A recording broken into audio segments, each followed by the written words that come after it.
Blade Warband is a strategy action RPG originally released on PC in March of 2010 as a standalone expansion to the original Blade from 2008. It was ported to Xbox One in September of 2016.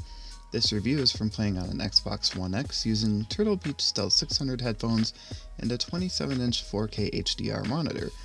Stick by to the end of my review to learn 5 things I like about this game and 5 things I don't. In the spirit of full disclosure and honesty, this is really more of a first impressions than a review. This game is deep, very deep, Marinara Trench deep. I play these games to get the Gamepass quest and a feel for the game before writing reviews, and often a couple of hours is enough. Not for this one. I've played closer to 5 hours on this one and I hardly know what's going on. This isn't a dig at the game, but a warning that the review isn't nearly as comprehensive as I like to give.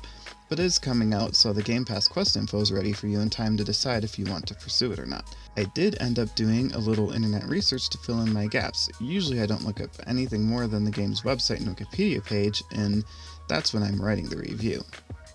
Blade was a little bit on the innovative side when it came out, so a direct comparison to other games is difficult.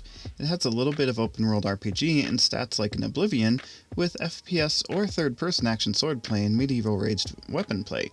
It also has a socio-economic simulation in play, with political and economic power constantly shifting and eventually being influenced by the player. There's trading in this game, and even marriage, likely for political gain.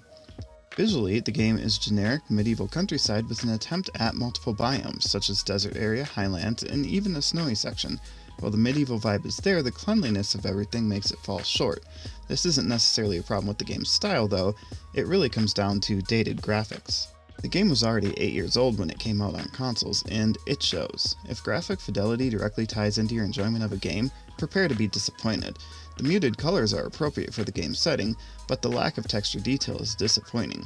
When the game first came out, this wouldn't be nearly as pronounced, but it is now over a decade later. That said, it's scaled and displayed on my 4K display just fine. The game has repetitive sounds which are fine taken alone, but can get annoying if you are stuck in a slot where you will hear the same ones over and over. The music is great and readily fades out regularly. This keeps it from getting annoying, and even when it's in, it isn't overwhelming. The game normally retails for $20, but at the time of this review is down to $16 after the Game Pass discount. Speaking of Game Pass, I try to review all the games that come up in Game Pass quests. I don't go out and find the quickest way to complete a quest, but rather I play the game until I get it organically. This gives me a chance to try experiencing the game as a new player might. I then share my impressions of the game in a review such as this one. The Game Pass quest for this game was to defeat 5 enemies. I played through the tutorial, which did not include defeating enemies as counted by this quest from what I could tell. This added probably about 10 minutes to the 30 or so it took me to finish the quest. There is some luck in here, and your game may play out a little better or worse at the start when it comes to defeating enemies. I did complete the quest well before earning any achievements, so this is an achievement-safe quest. The character in this story is you. You choose from various background story options at the start of the game to ground your character in the reality of the land, then you are dropped in a town and greeted with what is essentially a tutorial quest. I haven't tried a playthrough where I decline this quest yet, but I suspect that it's possible, as this game is open world, very open world.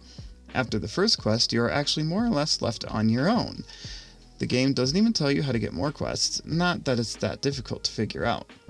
The game is so open world, there isn't a story given. This can be done very well in some games, and I did see hints of how you could really make your own story here.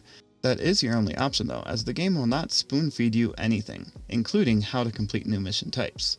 This game is hard. It was definitely created for a keyboard and mouse environment.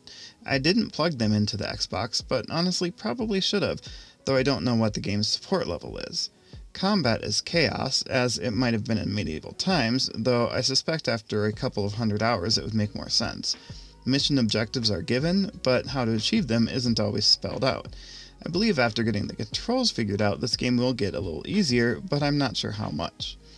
The gameplay loop, as far as I've learned so far, consists of finding people who have things for you to do, accomplishing those things to build wealth and notoriety, improving your character and entourage, and continuing along that path. Eventually, you can start to build land holdings and become royalty. There is no ending or goal beyond what you set for yourself. There's a lot of replay value here. A quick step into the settings menu shows varied levels of difficulty both in combat and the simulation. There are also 56 achievements if you follow that path. There are not a lot of games like this one out there, so if you get into the gameplay here, then there aren't a lot of other options, especially on console, again enhancing replayability for this game. If you enjoy this style of review, then please make sure you subscribe and hit the bell. This makes sure you get more of these showing up in your feed, and the more people who subscribe, the faster I can get these out, giving you more time between when the video is posted and the quest is due to make your decision. Right off the bat, I have to say I did not like the graphics in this game. I've always preferred quality over performance in my graphics, and this game, while not underperforming, is very low on quality by current standards. On PC, there's a vibrant modding community that has likely addressed this, but on Xbox, you get what you get. I also wasn't a fan of the combat while using the controller. It felt awkward, and on the default settings, it was hard to understand what was happening. Tweaking the settings helped me to understand it a little better, and I think I could learn these controls over time. The settings menu doesn't do a good job of telling you how changing things are going to affect your gameplay over time.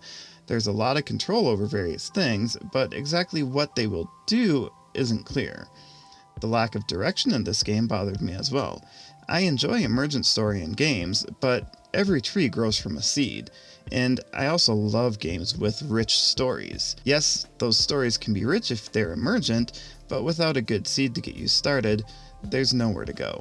I think a little bit more time spent on how to get and do missions would go a long way towards alleviating this and planting that initial seed for you. Finally, even after doing some investigation and verifying I was on the easiest difficulty, the start of this game can be very brutal thanks to random number generation.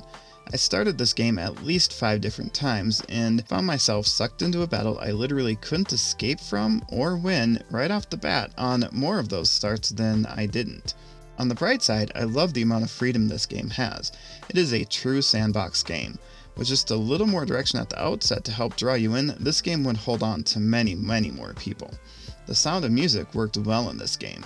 Sure, the sounds got a little repetitive on occasion, but overall they were good. I like how the world feels alive in this game.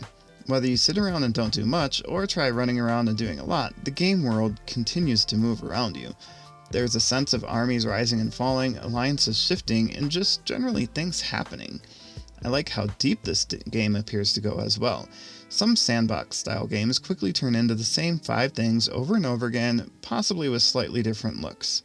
It is possible that this game does go down that route over time, but I haven't seen that yet.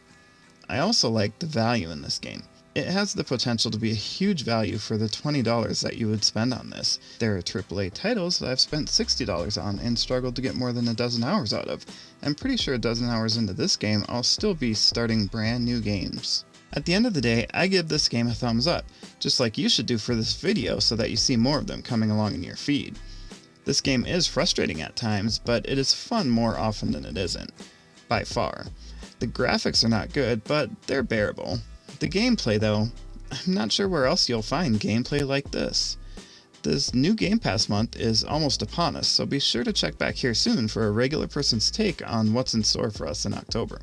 Until then, keep checking out new games. They are included with your subscription after all.